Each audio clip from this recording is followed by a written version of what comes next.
All right, so the idea for this panel was actually Sharon's idea, your wonderful program chair. She wanted to do a panel that would give you tips on book publishing and also answer questions that you have about book publishing. And I added the idea of being a good business person to the panel. So we have two business experts, two publishing experts, and we have a small business expert on the panel. Dan Pointer on the end there was a pioneer in independent book publishing, and he is the father of self-publishing. Beside him is Constance Anderson, who is the director of the Pacific Coast Regional, which is a small business development center. And beside me here is Carol Howard Johnson. She's the author of the award-winning series, How to Do It Frugally. And I'll tell you more about these speakers right before they speak. But a few words on our format tonight. I'm going to introduce each speaker in detail before they do their presentation, and they'll be coming back to me between their talks. I may also have some questions for them during and after their presentations. Then it's going to be your turn to ask your questions about book publishing and running a business. And I'll be selecting people from the audience, so just raise your hand. That's how we'll do it. All right, so our first speaker tonight is Dan Pointer. He is the author of the best-selling book, The Self-Publishing Manual, among many other titles. He's been a book publisher since 1969. Dan is an evangelist for books, an ombudsman for authors, an advocate for publishers, and the godfather to thousands of successfully published books. His seminars have been featured on CNN, his books have been covered by the Wall Street Journal, and his story has been told in the New York Times. The media come to Dan because he is one of the leading authorities on book publishing. Dan travels a lot, more than 6,000 miles a week, to share, inspire, and empower writers, publishers, and professional speakers through keynotes and seminars. He has turned thousands of people into successful authors. His mission is to see that people do not die with a book inside of them. Please welcome the amazing Dan Pointer.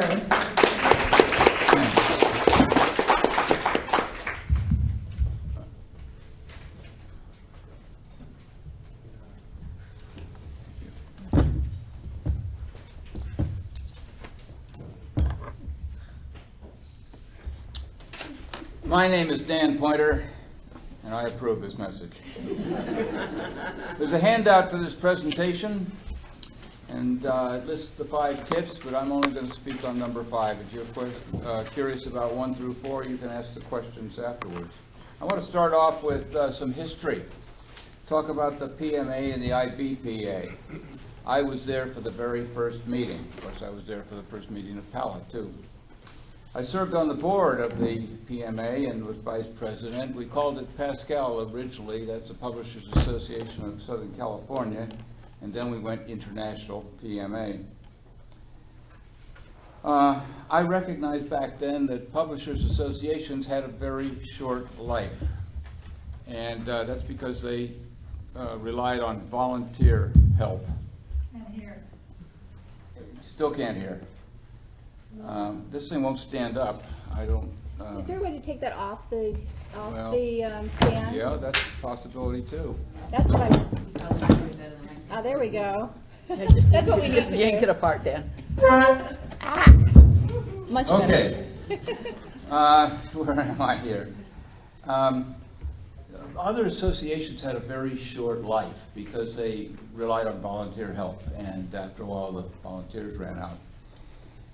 Well, and I was on the board of COSMEP for a couple of terms. That was the Committee of Small Magazine Editors and Publishers based in San Francisco.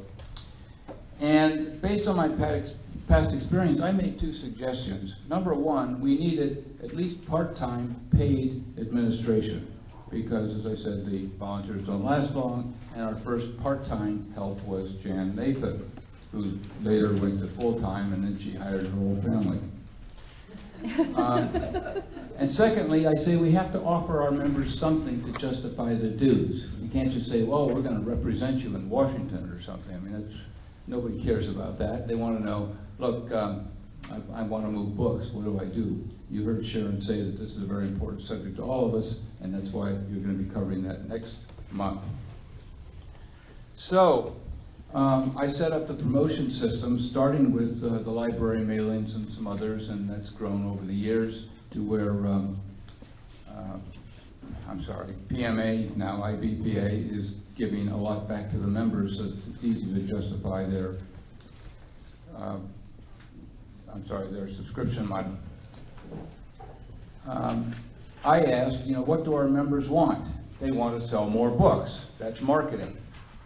I came up with the name, Publishers Marketing Association. I mean, it makes it easy to remember, easy to say. It's about publishers, it's about marketing, it's an association. Pretty simple. Amazon started about 1995. And back in the late 1990s, just a few years later, I suggested to Jan Nathan that she give Jeff Bezos the Ben Franklin Award.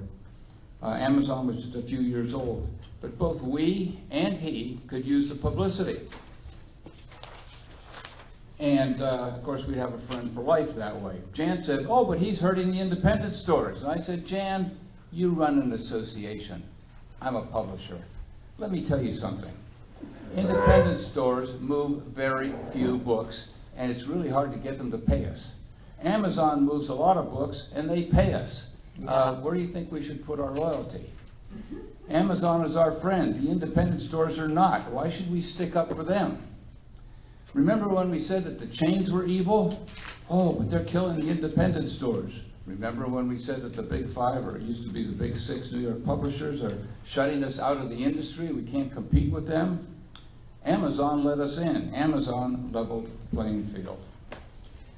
So we get down to PMA versus IBPA, marketing versus independent. Independent is a protest word. And it means we're not one of them. We're not one of the big 5 or 6 in New York. Look, the independent stores are going out of business. They're always complaining that someone isn't fair. Independent in book publishing means loser, or at least it means old. Why take the side of Shetta as opposed to Amazon? I mean, what have the big publishers done for you lately? Anything? No, absolutely not. Has Amazon done something for you lately? Yes, everything. It's better to spend time, is it better to spend time complaining or to finding new ways to sell books?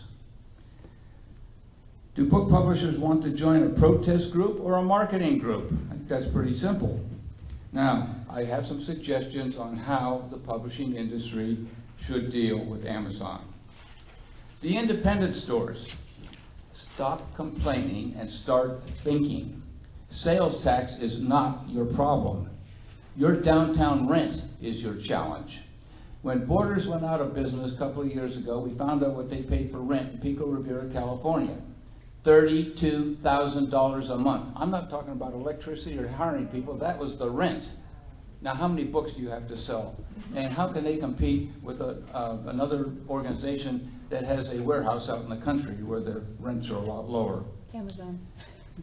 Your challenge, small bookstores, is delivery time, because Amazon delivers right away. I ordered a TV set today. It'll be delivered Friday. I've had Amazon deliveries on Sunday from the post office. Amazon put the post office to work. And I had, last couple of days, I also had some other postal deliveries from Amazon. Amazon has a larger stock and it has faster delivery. So what can the small bookstore do? Well, to compete on delivery time, they could send brochures out to every business and every house in the neighborhood, and then they could buy a bicycle. Is that simple? Yeah, it's real simple. Everybody's concerned with delivery time, and you can deliver in an hour, and Amazon takes overnight. So you can compete with Amazon, but start thinking about it and quit protesting. Smaller publishers, what should we do? We should take advantage of all that Amazon has to offer. There is so much valuable information and so much that they are doing for us. For example, research. A couple of years ago, I was speaking in Johannesburg, South Africa. And just before going on, a gentleman walked up to me and he said, Dan, I was in your class in Durban last week. He says, it was so good, I needed to get more. I drove all night to get here, and thank you for the Amazon idea. And I said, which one? He said, well, I couldn't decide exactly what to write about and what to cover in my book, and you told me to go to Amazon and look up 5 or 6 books as close to mine as possible. You said, look for books and think about who's buying them. And would that person be a good candidate to buy my book? And you said to read everything on the page, and I did. I read everything, including the reviews. Those reviews were revealing. They were fascinating. I found out what people liked about those books and what they didn't like. I found out what they wanted on those books and what they didn't want.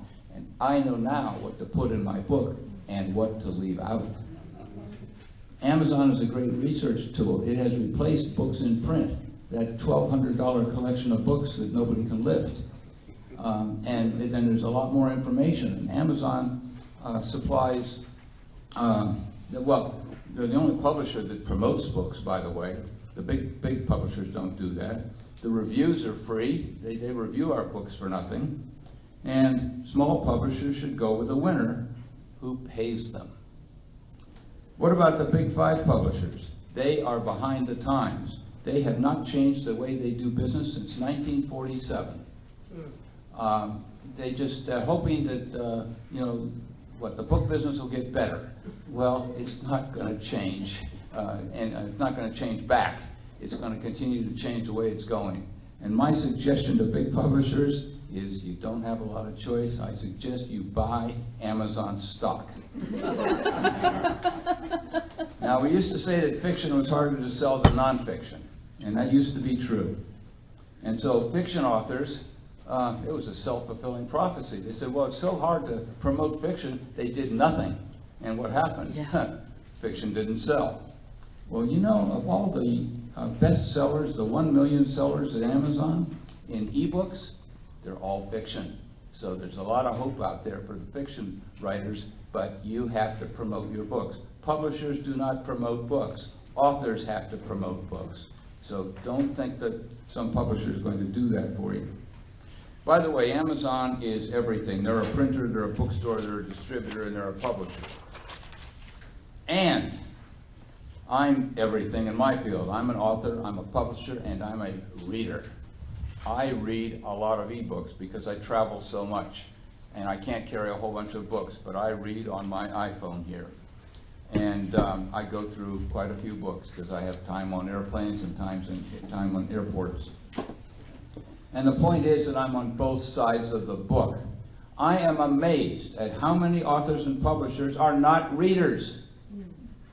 So how can you know what's going on if you're not a reader? And I'm not going to ask for a raise of hands because I don't want to embarrass you. But many do not buy books or any other product from Amazon. So how can you understand the system? How can you understand how Amazon works? How can you understand what Amazon can do for you? Amazon is an interesting marketing study. Now I know that my standing up for Amazon makes me kind of unpopular in groups like this and other groups where people are uninformed, people who do not read, do not buy books. In the handout, I have a picture there of the Everything book. I'm not going to ask you how many people have read the Everything book, because I bet you there's not more than one in this room. This is about your business. Amazon's been around for 20 years, and this tells you what Amazon is doing. And I know over the last 20 years, many times we thought, now why did they do that? The book tells you why they did that. I just can't recommend that to you strongly enough. That wouldn't be by Dan Pointer, would it? No, by Brad Stone. So, to all you authors and your publishers, Amazon is your friend, so far. And Amazon is a publishing fact of life. Nobody is larger. Quit wasting time complaining. Protesting is a waste of your valuable time. Take advantage of what Amazon can do for you, and there are so many things. Stop protesting and think of ways to use the industry to compete. Thank you.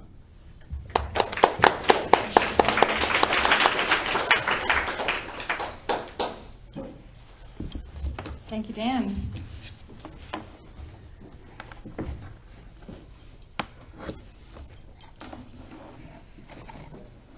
Okay, our next speaker is Carolyn Howard Johnson. She's someone I bump into from time to time in the book publishing world, and she's always a delightful, upbeat presence there.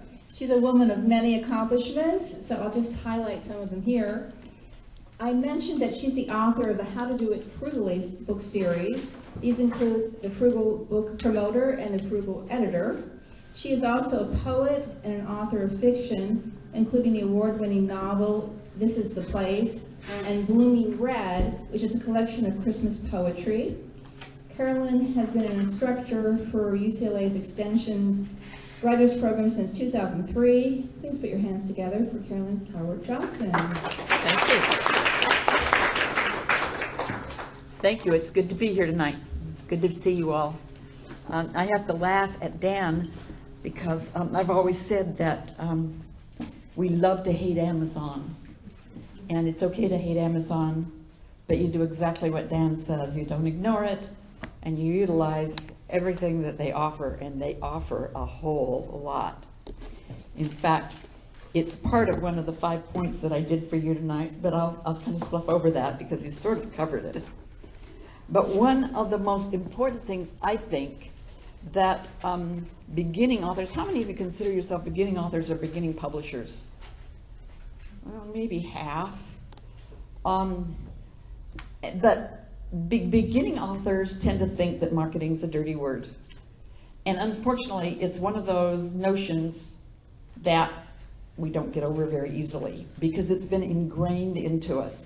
You might say we live in a Puritan society where it's told us from the time we're little to be humble. And humble doesn't really work in terms of selling books.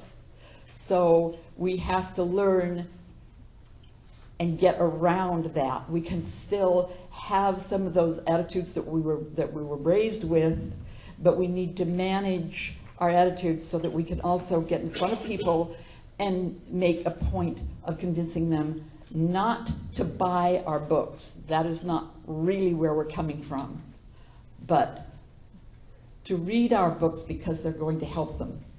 Even if you're a fiction writer, and I'm not denigrating that at all, they are reading your book for entertainment. If they can't be entertained, they don't want your book. And you're passionate about that. You're passionate about whatever book you wrote.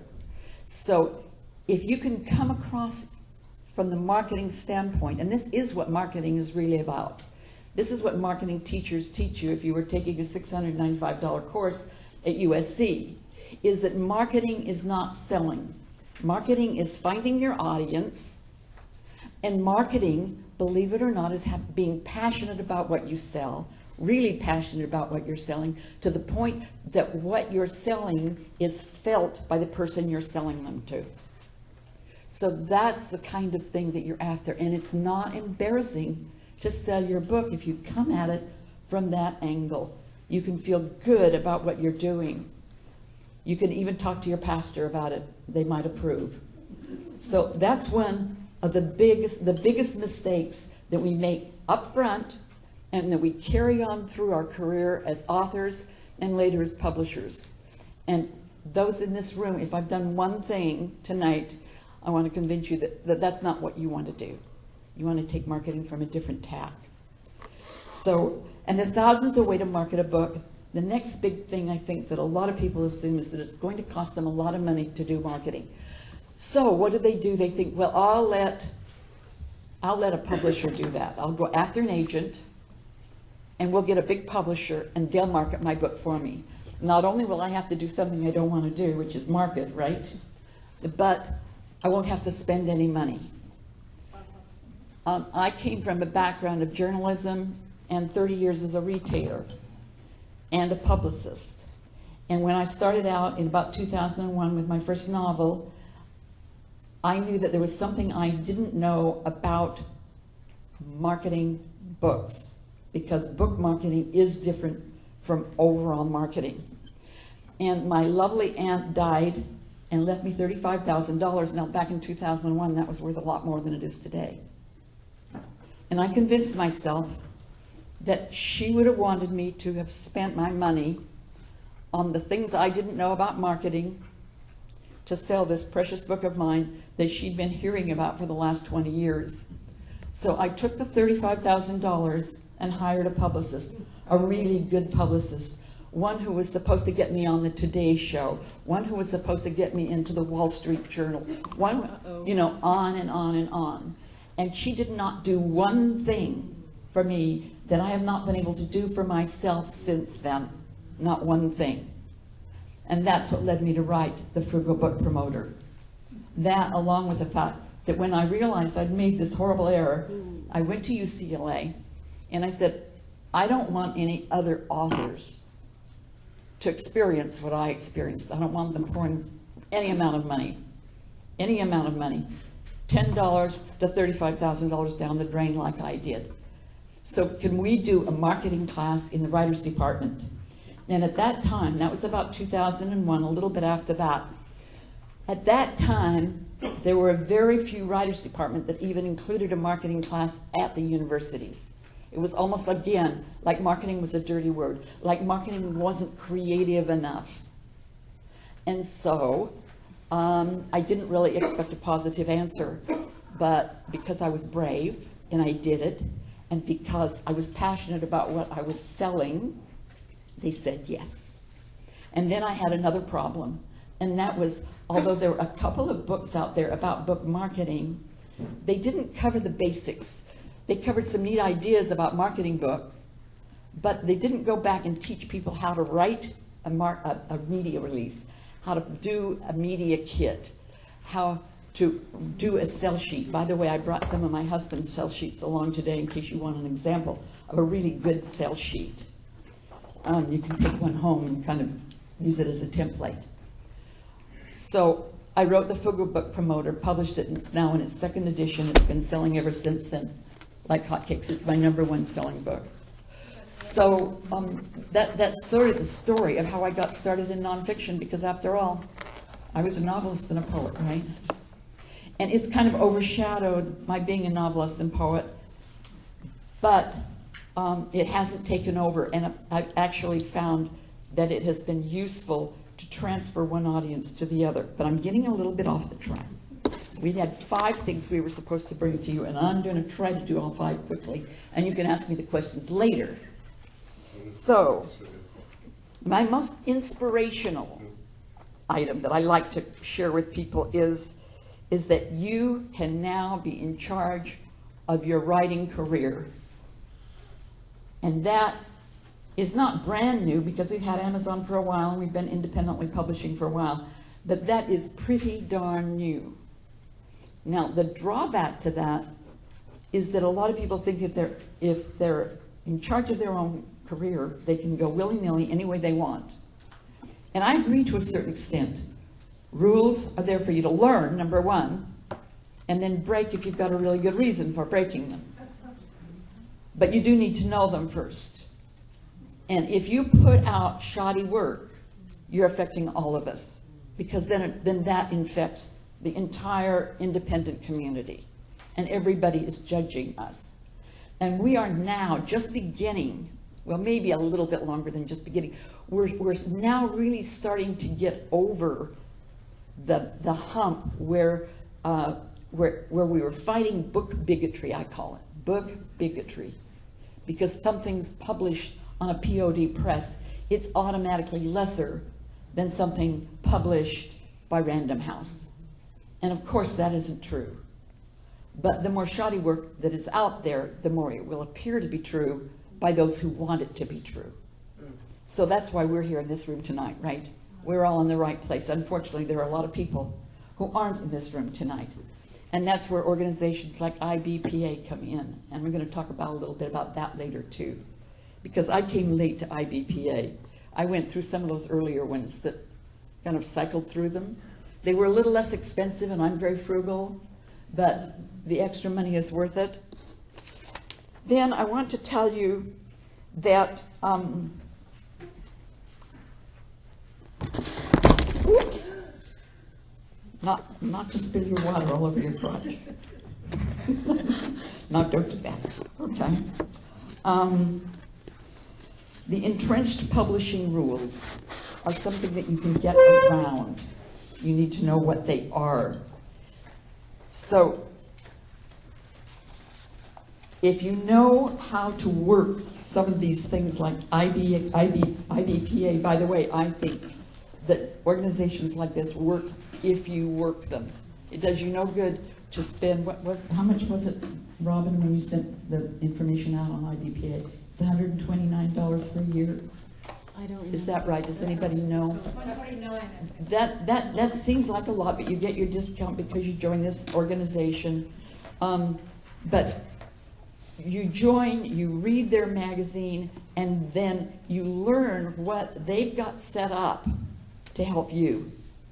They've got all kinds of programs. Sharon mentioned one of them, but there's all kinds of things that you can do through IBPA, not least of which is to use them like your own little, I don't know, your own little publicity bullhorn. They have they just hired a new person to edit an online newsletter. You can submit to Molly successes that you've had with your novel and send her a picture, and she'll send that out in an email with a colored picture of you with your book or doing something fun with your book, and that becomes publicity for you among people who read and are interested in books. So there are so many ways that you can use these organizations. Along that same line, Dan mentioned reading. I'm going to give you some of my favorite places to read. We often think, well, read books. Yes, read books, buy books. Don't expect other people to buy your book unless you're willing to buy a couple of books yourself. Think of books as gifts. That's really an important thing to do. Support our industry. It's even okay if you support the big five publishers, but support the entire publishing industry.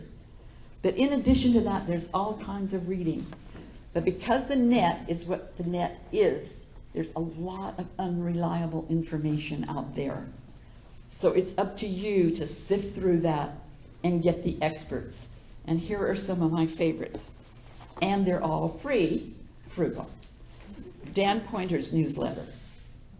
He also has a marketplace newsletter where you can actually get him to publish information about your book asking for reviews. And he doesn't charge you a cent to do that. So you go to his site and send them the information on that book for the marketplace. But also just a regular newspaper where you get great quotes, you get industry news, you get tips, you get columns on editing, columns on publishing, really a nice newsletter. How often do you do that? Every week? Every other week. Every other week. Then there's Hope C. Clark's newsletter. Excellent newsletter, and she gives you all kinds of ways to enter contests and get grants, get funds. Excellent newsletter. That's Hope C. Clark. And then there's Joan Stewart. She's known as the publicity hound. And she knows marketing from A to Z. She isn't an author herself, I don't believe. But she has taken authors under her wings, probably because she knows we need so much help. And she puts out a newsletter every week and does webinars. And then there is, her name is Joan Stewart. She's also known as the Publicity Hound. Then there's My Sharing with Writers newsletter. It comes out every week, and if you sign up, I send you Lots of good information. It's over there, but I send you out the e-copy of a little book on homonyms and style choices. By the way, style choices is another one of those things. Another one of those rules that we don't have to follow. Everyone thinks, oh, grammar, let's get our punctuation rules. Let's get our editing rules. You have wonderful people like Robin who can do that for you. And yes, you can let that happen. But you also must realize that not all the rules you heard in high school and even in college are real rules. There's such a thing as style choices. So if there's something that you want to do, research it a little bit. It's possible that it's just a style choice. if you really watch the newspapers as an example, you will see them use different punctuation rules for newspapers than books use. And the more you know about this, the easier it is for Robin to do a good job for you, because you submit clean copy to an editor, they're going to see even more stuff than they would see if it's cluttered with a lot of other things when you do that submission. And then that read thing we already discussed. So the organizations, IBPA, of course, and then the last one is Tom Antion's newsletter, and it's especially for speakers. He's considered the Dan Pointer of the speaking world. Tom Antion, Antion. So I hope this quick list will make a difference to you, and I hope that you do just keep reading and reading and reading on the web, in books. And remember my motto: one book on marketing is never enough. Thank you, Carolyn. I like that idea of looking at marketing from a different perspective.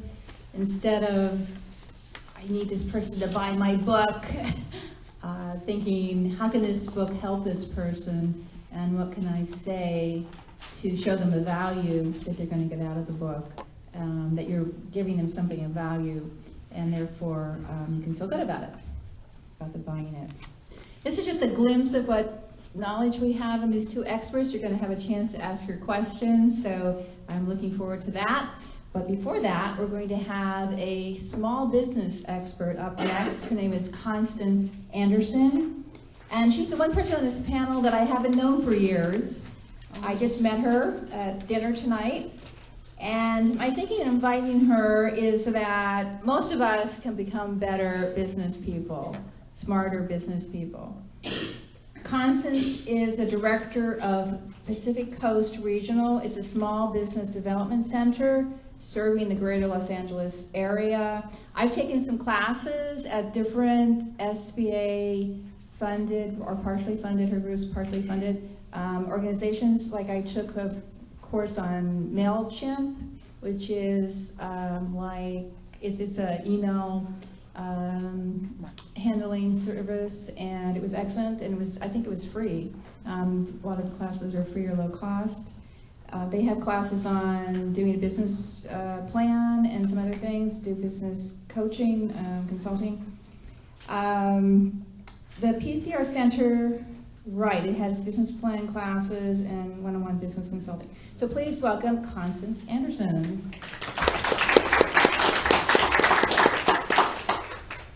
Good evening. I'd like to start out my conversation in asking a little bit about who's in the room, since I'm a little different. My world is different from yours. So how many of you are publishers? And how many of you are writers? Aha. And how many of you think you're actually running a business? Okay. And then how many of you filed income taxes last year showing you had a profit? All right, now I have an idea as to how to start my conversation with you. What I'd like to do is help all of you to cash flow, and we all know what that is, right? So the idea of getting you to the point to where you're actually making money from selling your books or providing services as publishing and so forth. So what I'm going to do is tell you a little bit about what I do. Another question, forgot that. So you know what the SBA is, right? All of you? So, but how many of you know what a Small Business Development Center is? 2. Okay, I'm going to talk real fast. How much time do I have, Robin? 10 or 15 minutes. Okay, so this part of the conversation is going to be fast, and as Robin said, I will be around to answer any questions that you might have one-on-one or in a group format. So the Small Business Development Center program is one in which the United States Small Business Administration partially funds to provide services to help small businesses grow. The idea is to provide economic impact. My role in it as the director of this particular center is to make sure that any business that is legal and not one of those that we can't work with, and all of you are in the business that we can work with, okay? So the idea is to make sure that I help you to run a sustainable business, one in which you're generating revenue, one in which you're going to also eventually get to the point where you have to hire people. And that's what we refer to as economic impact. So the goal is to take you from where you are today to the next level. We do that with the funding that I get from the SBA and the funding that I raise on my own. I do write grants. So the SBA program, or the Small Business Development Center program in which I run, requires that I match the funds that I get from the SBA. That means that I now have somewhat of a relatively large budget to provide services to individuals such as you, to help you to understand how to run your business better, how to generate more revenue.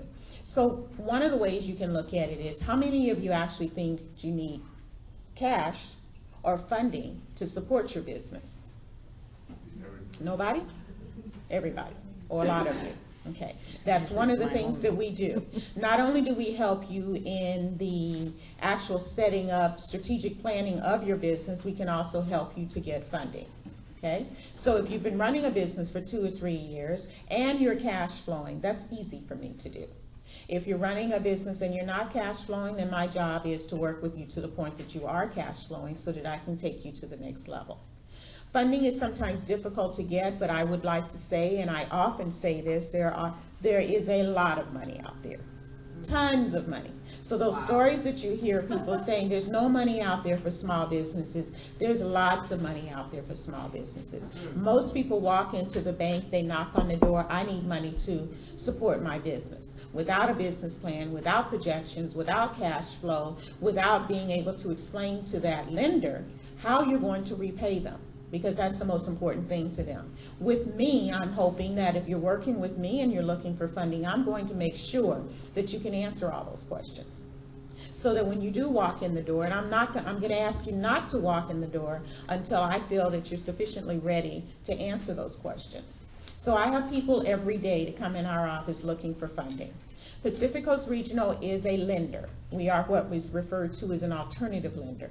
But I also work with about 20 different traditional financial institutions.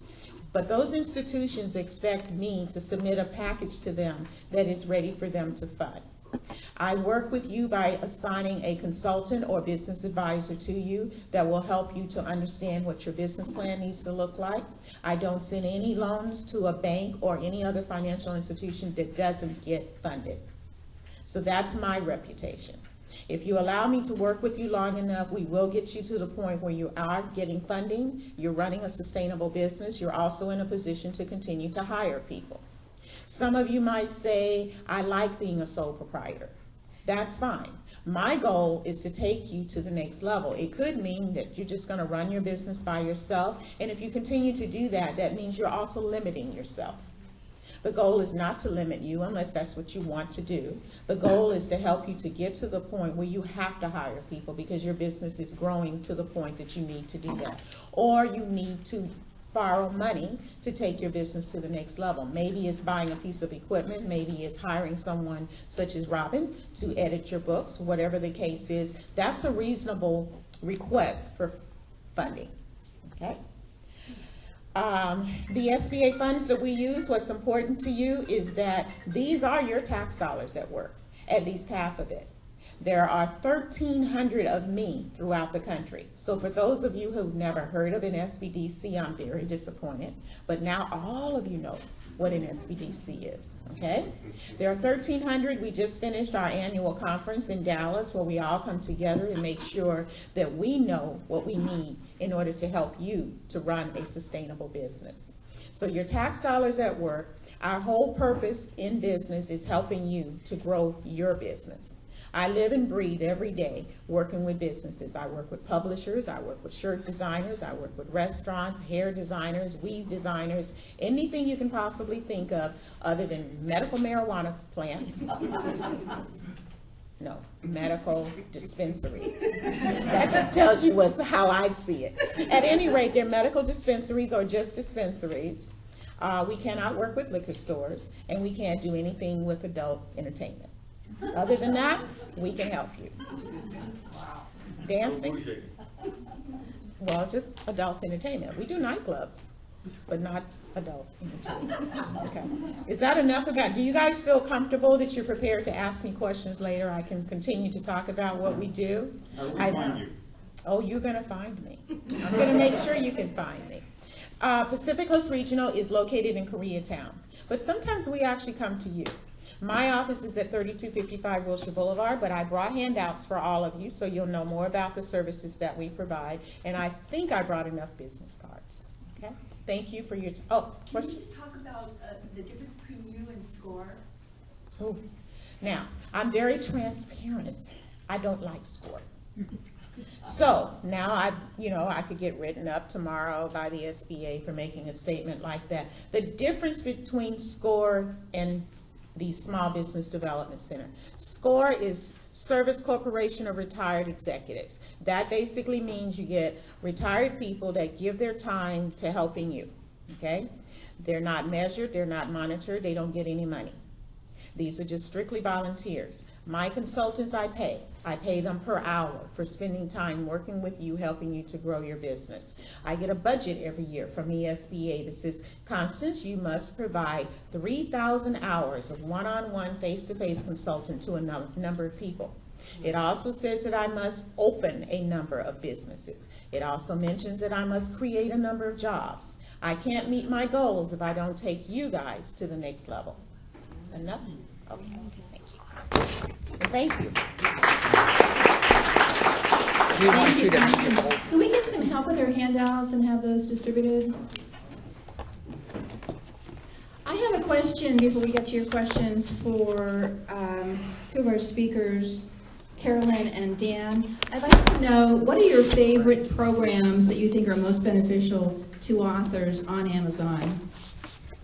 Carolyn, you can go first. Shall I go first?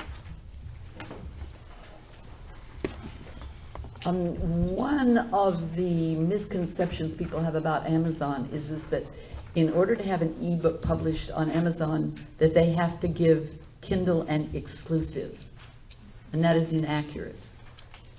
In order to have Amazon help you with your promotion with their Kindle Select program, you have to give them an exclusive. But that Kindle Select program, oh, all free. So that is my, What kind of things do they do for the author? let's see, if you're part of their Select program, you can arrange to have your book given away free for 5 days every 90 days.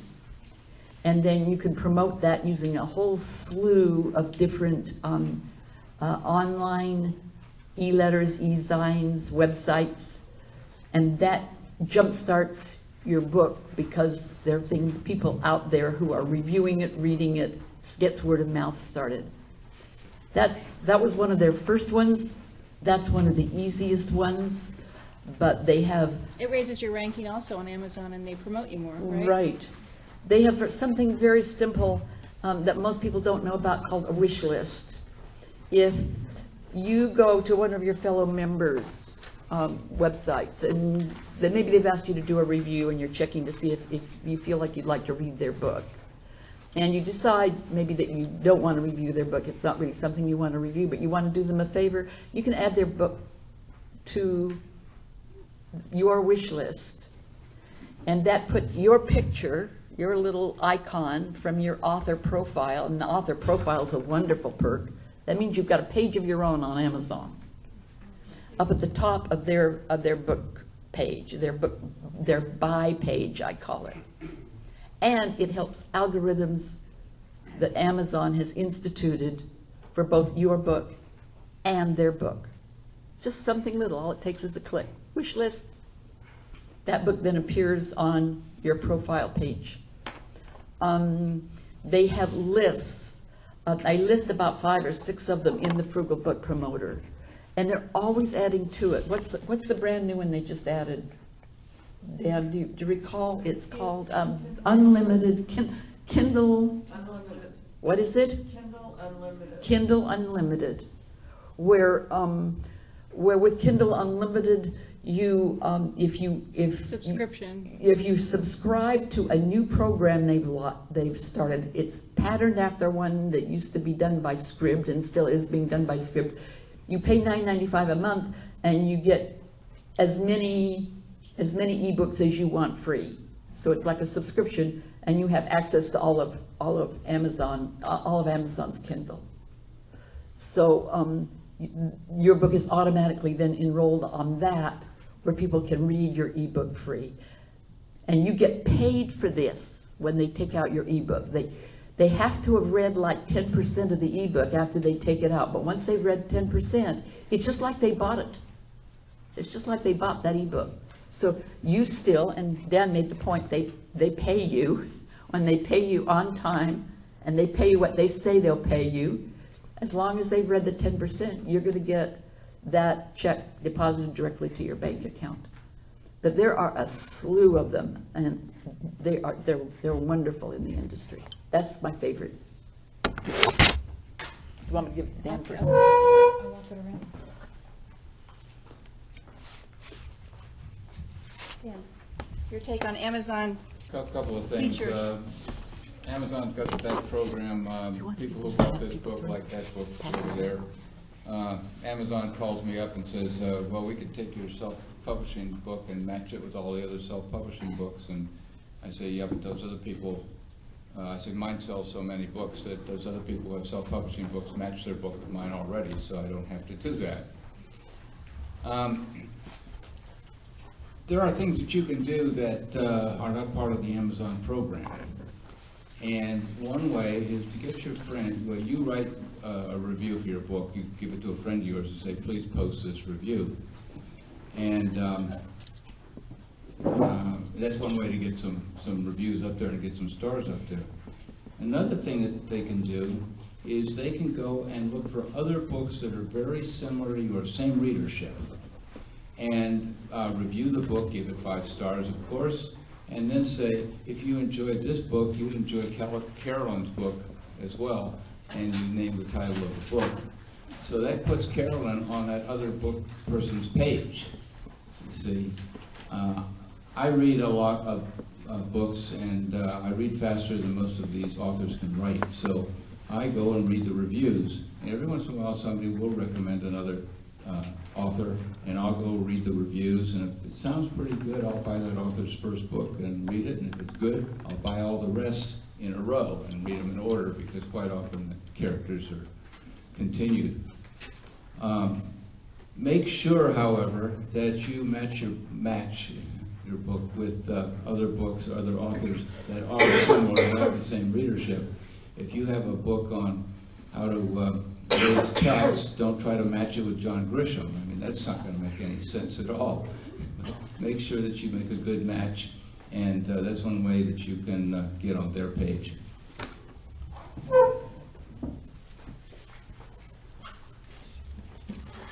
Yeah, I think one of the secrets is to go to your buy page and just look, and your profile page, and just go through all the links. Look at everything on that page. I'll bet there are a lot of you who have never scrolled down to the bottom of your buy page on Amazon. Scroll down and look at all the possibilities there. Okay, so now we're ready for your questions. Who has a burning question? Instead of a question, I have a statement for my wife, Carolyn. That is, that's where that $35,000 went. Now I know, thank you. And aren't you glad it wasn't on boyfriends? I'm not sure. I don't have a question. I have a statement for Dan Pointer. That there will be complimentary birthday fudge during the question and answers afterwards. Oh, nice. Birthday fudge, that's my favorite. Cool. Cheryl. May I answer that? It was a statement. I'm very proud to be 76 years old today. No, I haven't retired. I've never met an author who retired. Most people who retire don't like their job. And of course, according to Forbes magazine, 86% of the population doesn't like their job, which I would extrapolate to mean that 14% of the population are published authors. And all I can say is, why would you want to retire? Do you hate writing books? Cheryl Jones, what is your question? Well, I know that Amazon bought Goodreads, which is one of my favorite sites and tools, but on my profile page in Amazon, they keep encouraging me to go over and populate Shelfari, and I'm wondering if you guys have got any scoop or inside information on, is it going to be Amazon Goodreads, formerly Shelfari, or is it Amazon Shelfari, formerly Goodreads, or what's going to happen with that? I would hate to see the Goodreads brand just sink. It won't be formally Amazon. So he's wondering what's happening, he's getting I don't know. pushed to push Safari, which I I don't guess know, I is think Amazon's it's really Goodreads. anybody's guess. They seem As to what will similar in happen. function, but not quite the same. You know, yeah, and they may be testing before they make a decision, you know, doing Shelfari in some places, Goodreads in others, and it's kind of like a beta test. But That makes a lot of sense that they might be testing. I worked for a landscape architecture company one time in the marketing department. It was bought by an architectural company, and they just bought it for the clients, and they completely closed the company that I had worked for and just took everything over that was valuable, which was the client One list. thing that's very useful about Shelfari, I'm sorry, the thing that's very useful I found about Goodreads is I'm actually able to see a kind of demographic of who my fans are. And I realized, I was able to discover, I wrote, you know, male-centered comic fiction at times. I was able to find out that I have more female fans than men. Oh, interesting. They say women are the ones that read Yeah. the books. They love to see men be foolish. Women buy 68% of all the books. Wow. Well, that still leaves another percentage of men. Question for, I guess, for Dan and Carolyn. If you don't have a ton of money for self-publishing, does it make sense to first go with CreateSpace, and then maybe later on, if you have some more money, since I believe CreateSpace has at least one kind of contract that's non-exclusive, then go get your own ISBN and take your book to a printer and, you know, go get it published yourself, and so you can have a separate distribution. I think Sharon wants to say something about this. Repeat the question, please. Oh, okay. Okay, so the question is, does it make sense to go through CreateSpace and publish it there, and then later publish it on your own and get a printer and all that? Well, and I think she meant the purpose opposite. of not having to put out a lot of money up front, and then later on, if you do have some more money, be able to print it on your own to get more distribution. Then go to CreateSpace and later print it on your own for whatever reason for distribution. Okay, or- okay. CreateSpace has a couple of different paths for publishing. I've published every different way, combinations, traditionally, every possible different way. The only thing I haven't done is try both of CreateSpace paths. One path is completely to do it for yourself and free. And that's the one I've used. I'm frugal. The downside to that is that to do that, you either have to hire some help or you have to take that uphill learning curve we were talking about before so that you won't publish shoddily. That means that if you don't hire anything done, you have to edit yourself. No, you don't really want to do that, but you can. And I'm an editor too, so I do. And honestly, you'll find a couple of little boo-boos in my book. Nobody can edit their own book and not come out with a couple of little boo-boos. And I'm not sure any editor can do that for you, am I right? There'll be a little boo-boo here somewhere along the way. I catch everything. But you catch the Robin catches everything. Okay, so you can do that, but you're gonna have to have that uphill. You're gonna have to edit yourself. You're gonna have to format it yourself. you're going to have to do your own cover. And they do have a wonderful template service that helps you do your own cover. And they're not as good as this one that was done by a fantastic cover designer. You can see even the fonts done special. And this one, but they do a credible job with their covers. And if you experiment with it, you can come up with a darn good cover. But there's still a lot of things that you're going to have to learn to do yourself. And that takes time, and a lot of first-time authors are in a big hurry. We know that, don't we? Or you can let CreateSpace hire some of these services through CreateSpace.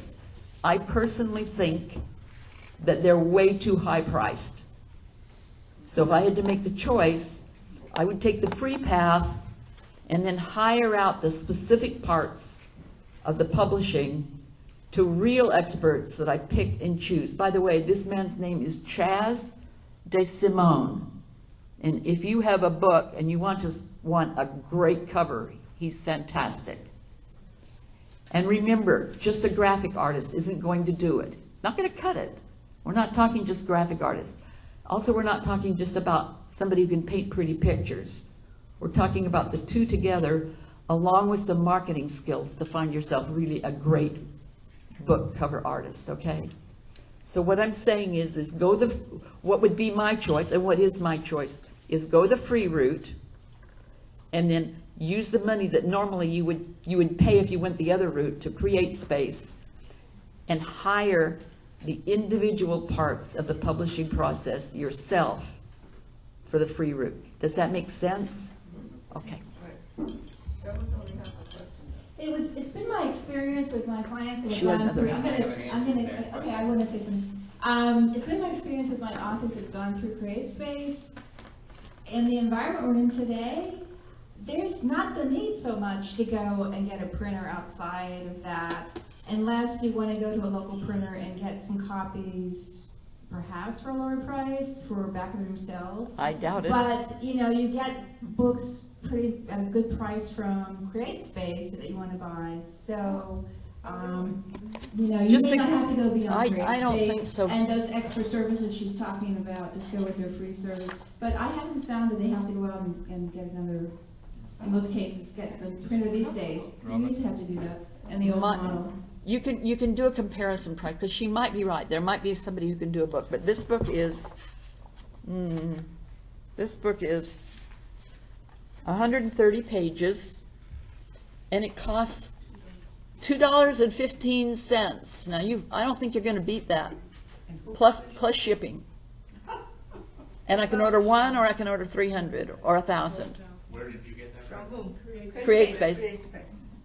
$2.15. It does go up in price if it's a real big fat book. Specifically to answer this question, I was having a conversation with another author the other day, and I'm sorry I didn't get all the details, but because it had two different versions of the book. One for CreateSpace for Amazon, another that could be distributed through normal distribution Base and Shape. And it's possible, and he was using another self-publishing service to do that, so it wasn't printing books per se, but it is possible to do that. That's true. You might want to get, if you want to get into the bookstores, you might want to use Lightning Sources. Right. And Lightning Spark. Source was the one. You can still do that with Yeah, CreateSpace. you can. It doesn't cost any extra.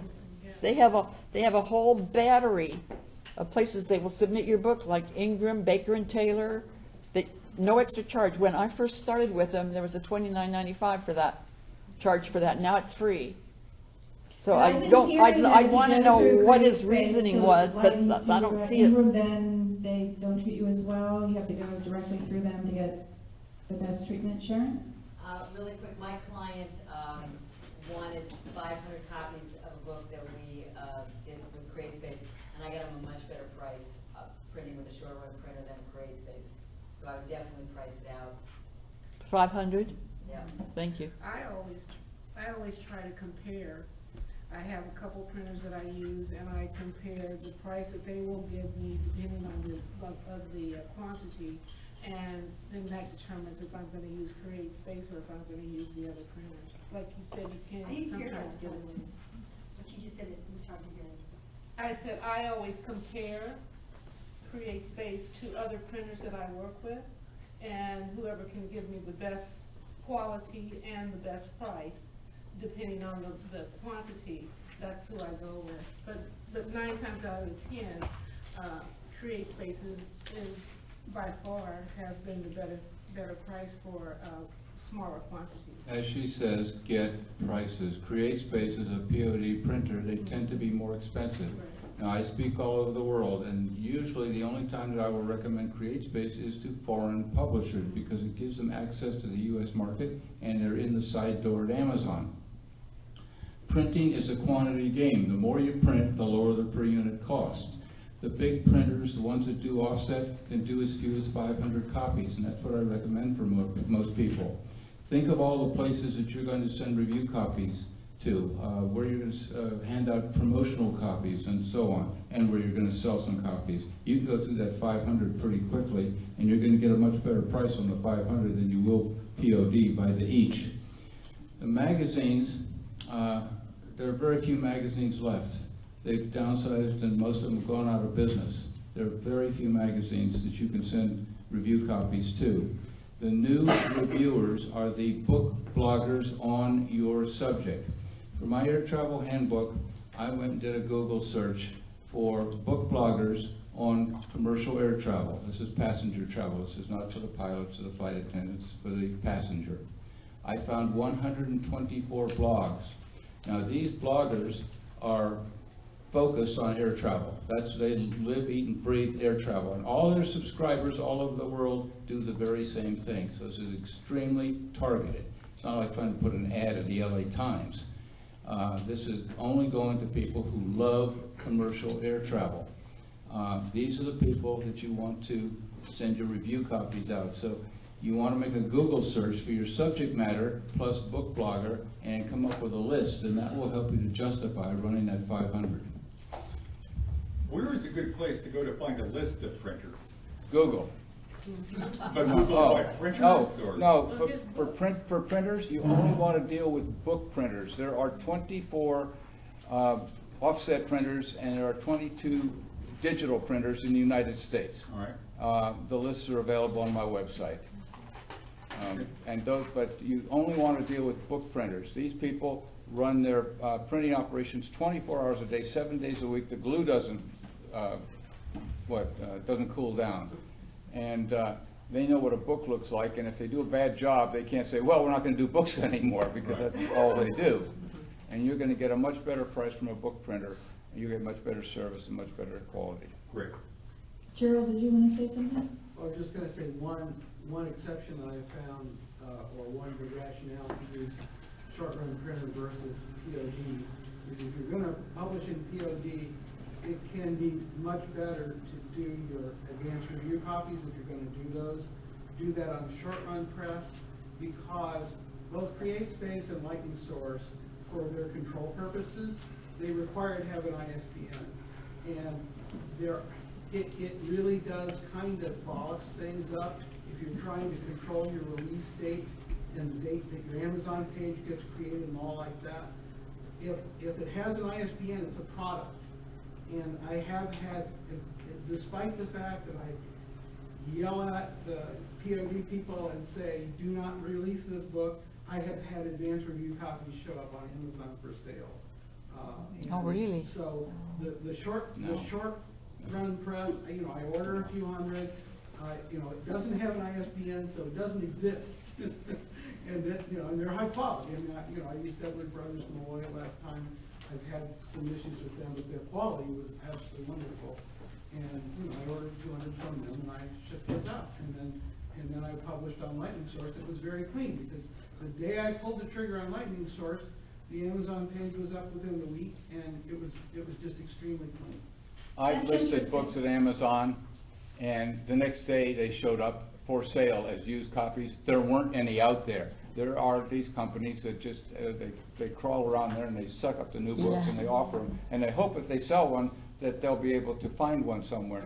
But just because you see it offered as a used book or even a new book, doesn't mean that they have them, and they didn't rip you It off. actually had the advanced, review copy banner across the graphic cover. It wasn't even supposed to be available for release at that time. I like that idea, Gerald, though, of doing the advanced review copies with a local printer or low-cost printer before you do your Amazon stuff, because you're not selling it yet, and then you won't get that problem with the available as a used or It's working. not used book. Yeah, I have a question about book printers, Dan. Lightning Source recently started a company, Ingram Spark. So is that supposed to be like CreateSpace only in the Lightning Source family? Is that the same? Exactly. I don't know. Okay. Almost exactly. Another one you might want to look at is bookbaby.com. I haven't used them, but they also have a free path. Well, Ingram Spark, gets you in the Ingram family, so they're providing more services like CreateSpace does.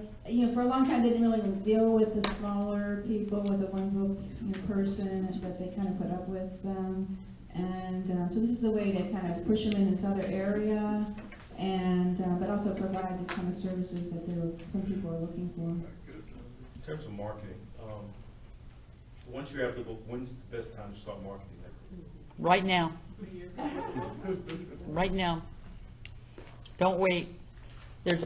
You can pre-market, you can start marketing yourself, you can start working on setting up a platform, you can start building your contact list so that even if you should decide to go the agent traditional route, you can say to them on your book proposal, I have a list of 600 local people and 3,000 people who are nationally that I can send out invitations to. That's part of a platform that convinces even Random House that you know how to partner with them as a full marketing partner. So there's all kinds of things that you can begin to do right now. You can also just begin to learn how to write a great media release. Yes? I was going to say, can I just add to that? Yes. So my best-selling book I marketed 7 months before I actually wrote the book. And how did you market it? Through social media, through my website, through networking events. I had the cover already, showed everyone the cover, had the outline done. Start your blog. Did a 12-week blog leading up to the release of the book with little bits and pieces of it. So when the book came out, people were waiting for it. Let me tell them a little anecdote. Everybody knows the Twilight series, Stephanie Myers, right? I can't remember who her publisher is, but it's a big one. And they even provided a website for her. And she didn't like the tack. This was on the front page of the LA Times, so I'm not telling any secrets out of. They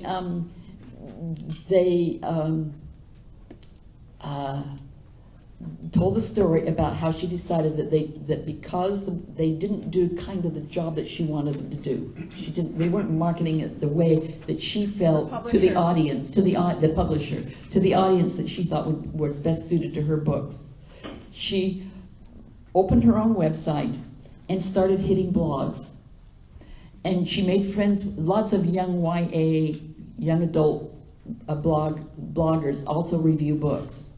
So she talked a little bit to them in the comments section, kind of befriended them, talked a little bit about her books, talked about other books that she thought they would like, and she did this steadily and literally pushed her own book onto the bestseller list.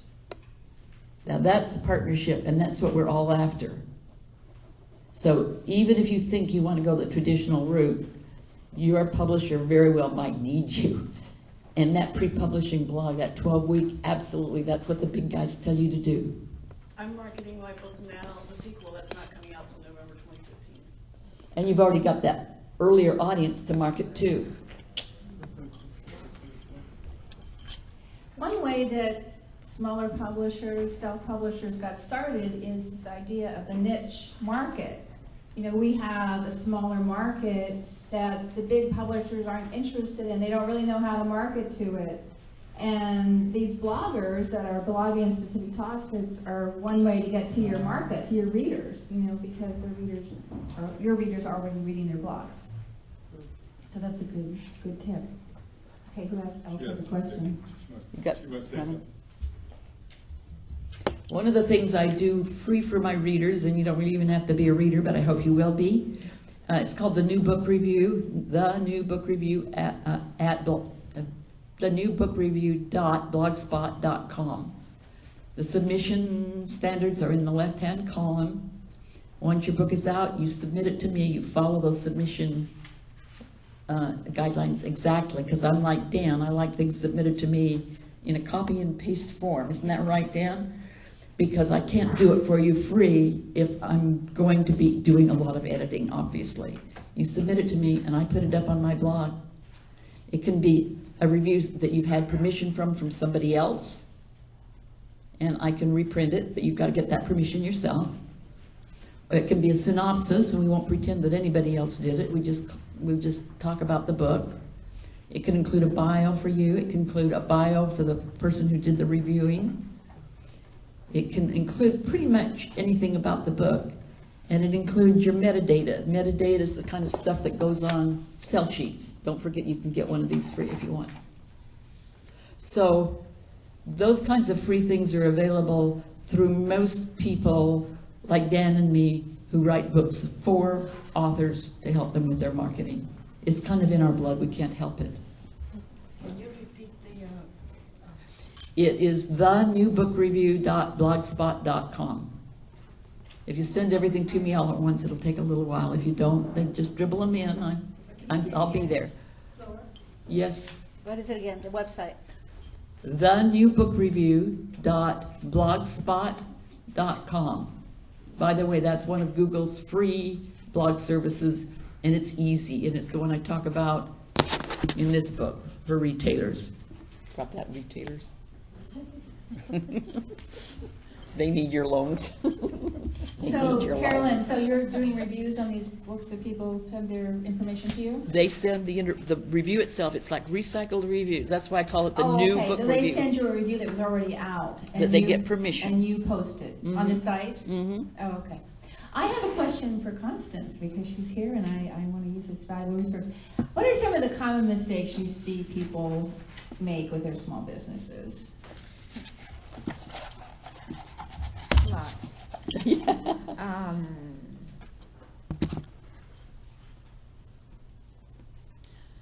Maybe forming a partnership without knowing the other person. And I like to tell people that if you wouldn't be married to them, you probably wouldn't want them as a partner. Okay? Another one would probably be, it's late, I'm a morning person. Would probably be just running the business without an actual plan. There are lots of businesses that are successful without a business plan, but at one point or at some point, you're going to need a business plan. Especially Why if do we you're need a looking for business funding. plan? Especially if you're looking for money. Especially. My lenders that I work with expect me to have a business plan included in their financial package. And they feel that by me submitting a package that is complete to that level, they've got a good package. And as I said before, I don't get any turn downs once we get there. It's usually a done deal. So we're submitting really good packages. You do startup financing? Absolutely. Do you have to be in a certain area? You should be, because what you should think about is the convenience of getting there. As I mentioned, there are 42 small business development centers in California. There is one in Santa Monica, and it hasn't been announced yet, so you're going to hear something you haven't heard yet. It is closing. So more than likely, a lot of those people are either going to come to my center or they're going to go to Long Beach. So, yeah, make it convenient for you. And if you took the brochure, there's a map on the back. You can actually look at that map and it'll tell you where the centers are. I would love to have all of you, but I know that's not going to happen. So just feel comfortable and make sure that you're working with a team of people that are really looking after you and working for you. Can I just quickly translate her idea of a business plan to what is actually a business plan for authors? and it's called a book proposal. Yeah, and you've already probably written one if you decided you wanted to go the traditional route first or to get an agent first. You probably already have one of those. That, in effect, is a kind of business plan.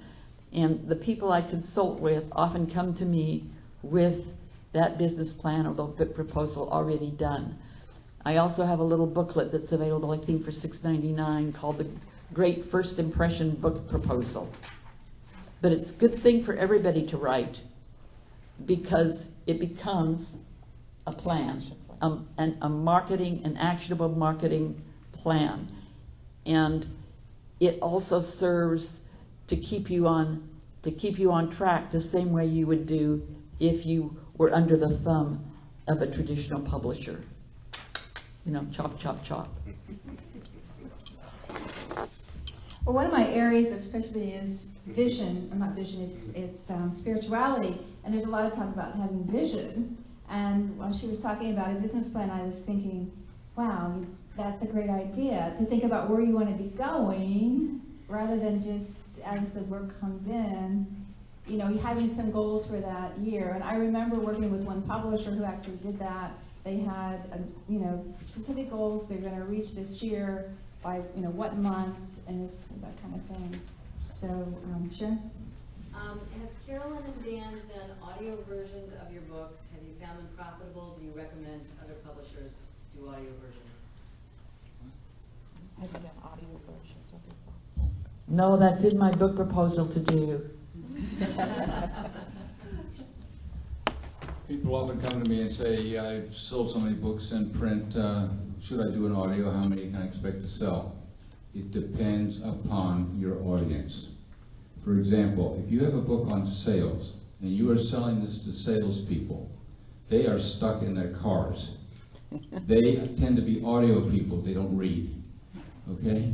You're going to sell a lot of books to those people. But most of my, well, of course I have my parachute people, but most of my readers are authors and publishers.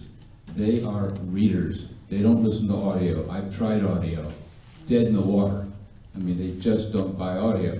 So it all depends on who your market is, and be very realistic about who's out there who might buy your book.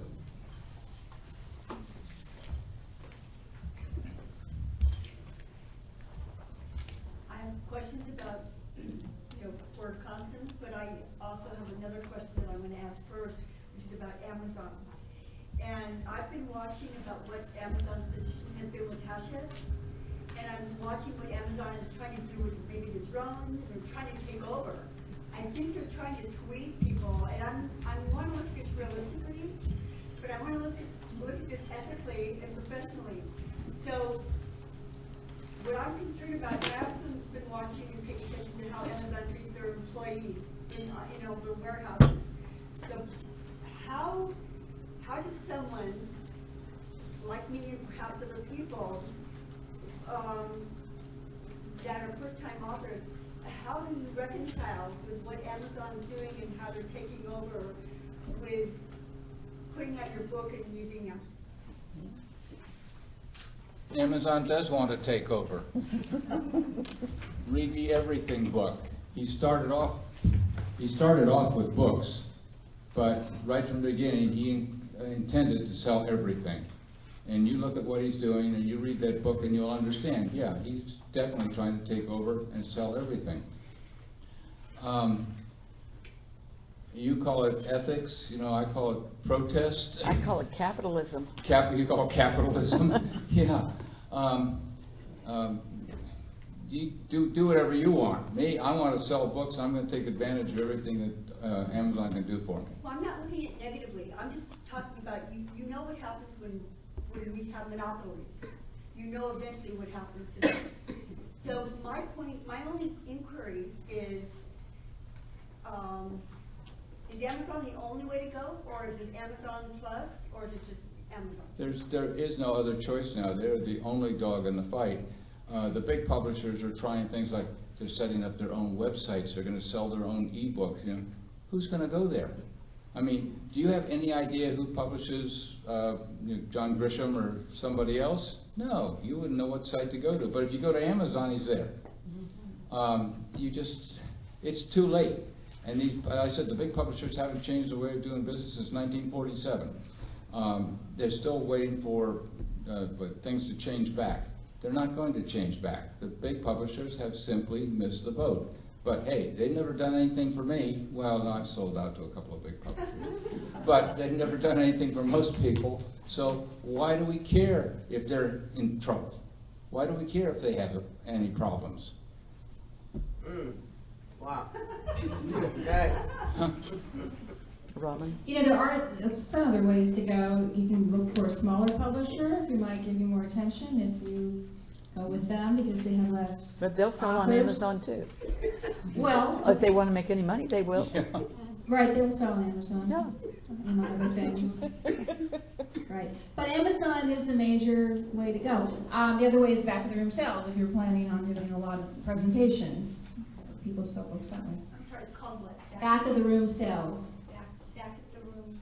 And you should definitely be trying, if you can speak, or if you like to share what it is you've told in your book with other people, like we're doing up here with you today, then that's definitely something you should try. For instance, if you were here for the Judy Carter meeting, that lady knows how to sell books. She was at the book publicist meeting a couple months later, and she just had them lining up. If people wanted her book, and that's back of the room sales or front of the room sales. Is that a term of art, back at the room sales? That's what it's called, back of the room sales.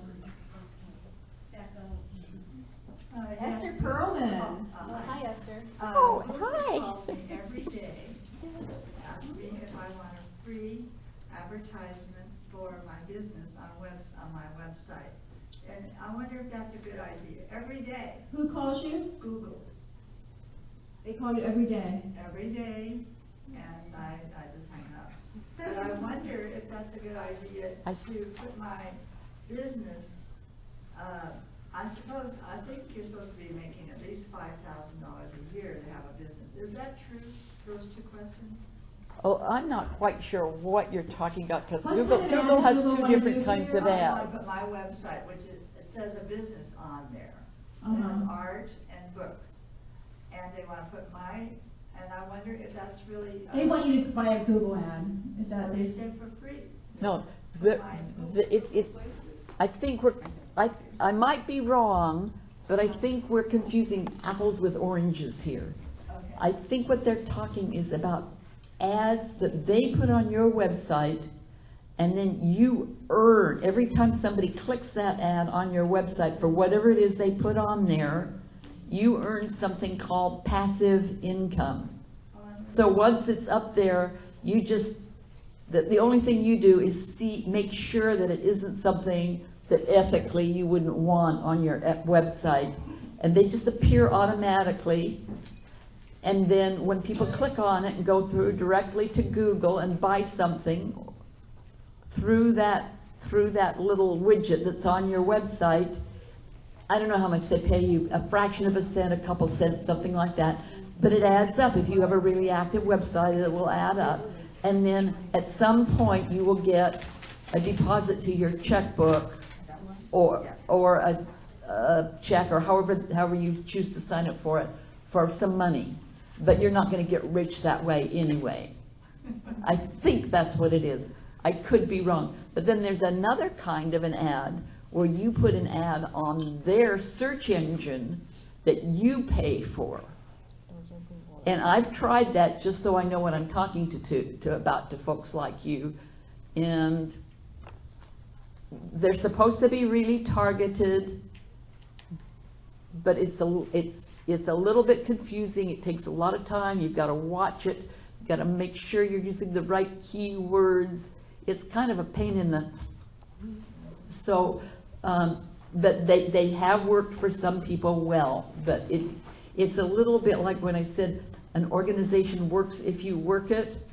Well, the Google ads that you pay for your book to be placed on Google work if you work it. Does that make sense? How do you work And it? you have to pay for them. You give them so much money every time they get a click, and you can put a top amount that you'll pay them, and, you know, that kind of thing. They do have excellent people who will counsel you through the process and are pretty not pushy necessarily, but pretty knowledgeable. But there are two different kinds of things I think you're talking about. Well, they call and say that they will put my website on Google for free. And so I just hung up, but you know, this sounds too good to be true. Next time they call, don't hang up. Yeah, find out what they're talking about. Maybe they're giving you a $100 gift certificate towards something or something, that I doubt they're putting it on their search engine free. But don't you have to at least make $5,000 a year in order to have a business? Constance, what do you think of that? You make $5,000 If you a make year? $1, Then you you've have got a a business. business. $1. Thank you, Constance. The old rule was that you should make a profit every 4 or 5 years. Oh, the IRS. That you should Yes. make, okay? But I know, for 3 years I was able to deduct my studio, but the accountant says you have to at least make $5,000 a year in order to have a business. The difference, she's talking apples and oranges. I was just thinking also to an enrolled agent, that they're licensed to deal with audit for the IRS, and I only will stick with an enrolled agent, because they have to know. I mean, they have to know, because for the audits, they're the ones that represent you. Yeah. Enrolled agent. Yeah, I don't want to be on it.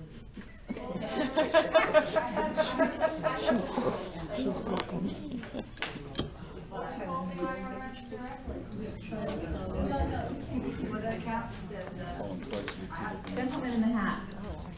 I just want to say something for people who may not be thinking of it.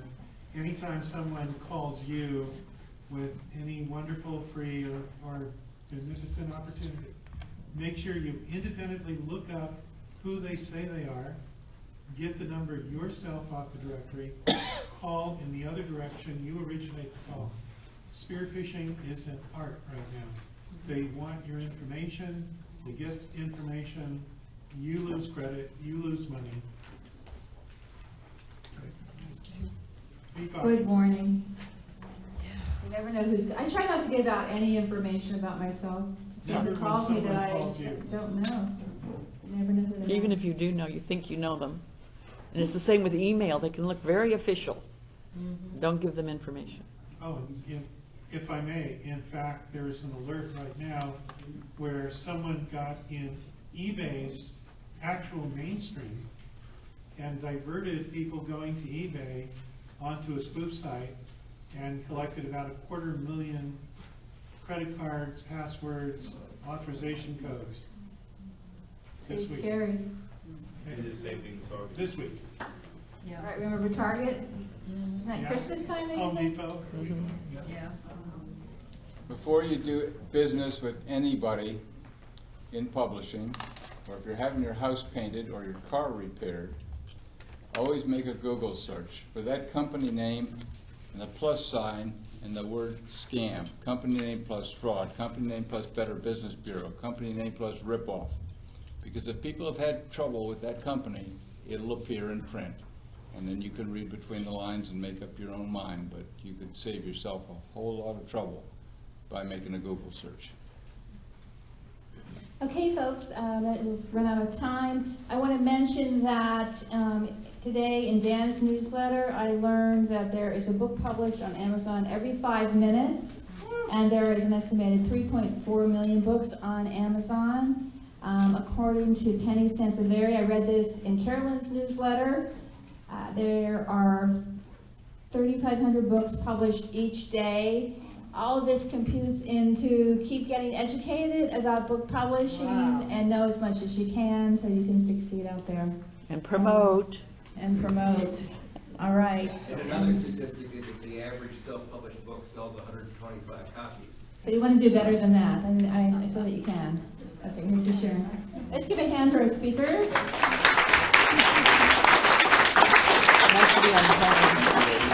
Thank you so much for coming. Our speakers have graciously agreed to stay and talk to anyone who would like to for a few minutes, network with each other. Really appreciate you supporting PALA. Hope you'll come back and join us next month, October 15th. Thank you. Thank you, Oh, Sharon. and Dan's birthday celebrations in the back of the room, so please enjoy. Is that where the handouts are too, Robin? Did you make it? Thank you. You're the reason I left. I have a couple of Hi, I'm Karen at the process. I noticed this book, how much are you selling? It's $17.95 retail. I'm so happy What I'm doing is for $20. You know, that was in any one of my other books. I'm a traditionally published. $17.95 retail and then 20 For 20, you get that in any of my other books. This one, or any of the ones over there on that table. I took a look at you. It's sort of like easier with a $20.